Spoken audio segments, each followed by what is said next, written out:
Hi, this is Josh from Aldi Reviewer, and today we are looking at the Adventuridge portable campfire. This is an Aldi find. That means it's only in stores for a limited time. Each store just gets a small stock, and once it's sold out, it is sold out. And you won't be able to find it again until Aldi brings it back, whenever that might be. This particular product retailed for $14.99. It actually came in a 2-pack. We're looking at one of the two here, so there's a second one that is identical to it. So you're paying about $7.50 a piece, at least at the time of this video. Now, before I actually demonstrate how it works, I do want to point out that it does come in a canister like this. And so when you first get it, you'll see two of them that look like this. It tells you it's made of soy wax, it's easy to store, all of that. And it also is designed to be where you can use the lid then to put it back out. When you, of course, take it out, you see the soy wax. It's got the wicks. It claims to have about a 4-hour light time. We're going to, later on in the video, talk more about that.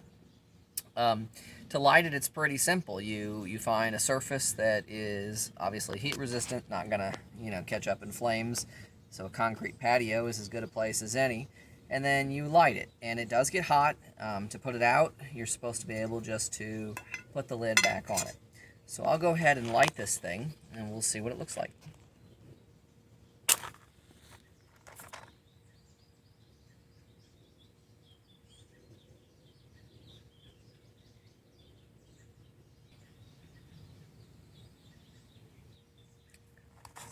This is a real-life test, so you'll see that it did not appear to have lit the first time I tried. These are not huge matches, but they're not tiny matches either. So try another one of these wicks. See if we can get it to catch a flame. Trying the corners here. I can see where the wax is melting. So I've put 2 matches to the test, and so far I have been unable to get it to take. So we'll try a 3rd match. Let me try here. Let's see if we have better luck. The instructions don't say anything really special. They just say to light the wick. And that's exactly what I've been doing. Alright, so matches aren't working. Let's see if a butane lighter is going to do a little bit better.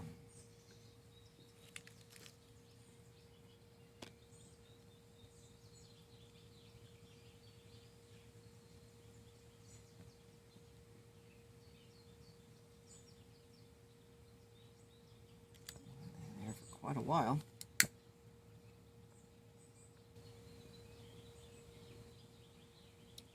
See anything taking. I'm trying all parts of these wicks to try and get it to light, and so far no luck. I'm going to try one more thing and I'll come back to you. Alright, so we've tried small matches, we've tried a butane lighter, nothing seems to be lighting this, and I don't own a flamethrower, so I'll try a long match and see if that has any luck.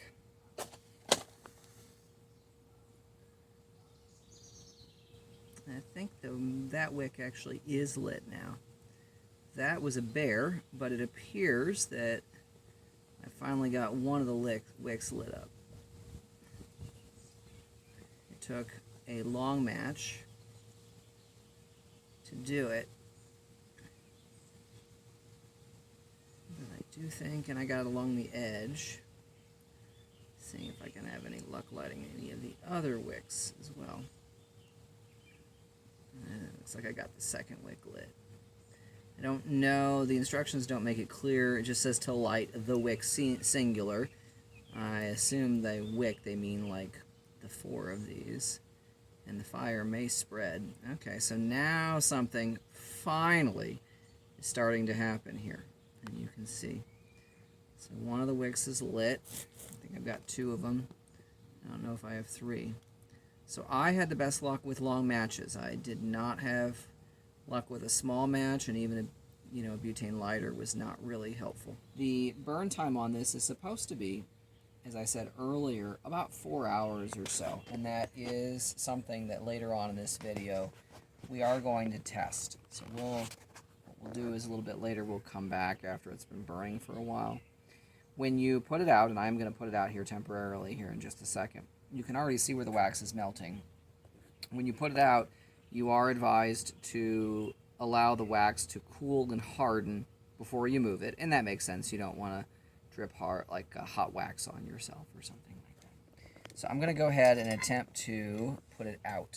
That's slightly creepy because the flame is kind of tall, but the instructions say that you use the tin to do just that. So if I can actually do it, there we go. And as you would imagine, the tin is going to get hot as you're putting out the flame. I think, yeah. And the tin's hot, be careful with that.